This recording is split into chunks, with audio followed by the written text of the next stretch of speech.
السلام علیکم ورحمۃ اللہ تعالی وبرکاتہ۔ آپ حضرات شرعت نماز ملاحظہ فرمائیں، جن کا پڑھنا سیکھنا جاننا بہت ضروری ہے، جن کا کرنا نماز میں شرط ہے۔ اگر نہیں کرتے ہیں، ایک ارکان چھوٹ جاتی ہے تو ہماری نماز مکمل نہیں ہوتی ہے۔ پہلا ہے طہارت، یعنی کپڑے پاک ہونا، بدن کا پاک ہونا۔ دوسرا جگہ پاک ہونا۔ تیسرا ستر عورت، یعنی مرد کا ہے ناف سے لے کر گھٹنا چھپا ہونا، عورت کا ہے سر سے لے کر پیر تک سوائے چہرہ اور ہتھیلی چھوڑ کر کے چھپانا شرط نماز میں۔ اور اگر عورت باغ دوپٹہ اوڑھتی ہے جس سے اس کا بال جھلکے تو اس سے بھی نماز درست نہیں ہوتی ہے۔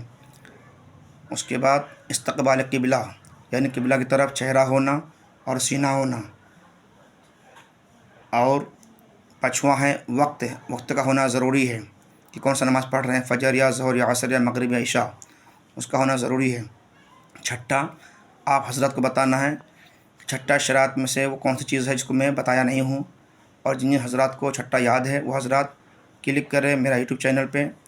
آپ کو اسکرین پہ دکھ رہا ہو میرا نام MOHD رحمت حسین، یوٹیوب چینل میرا یہی ہے۔ فیس بک میں بھی میرا نام یہی ہے MOHD رحمت حسین نام سے، انسٹاگرام میں بھی یہی ہے۔ آپ حضرات کو بتانا ہے کہ کن کو یاد ہے۔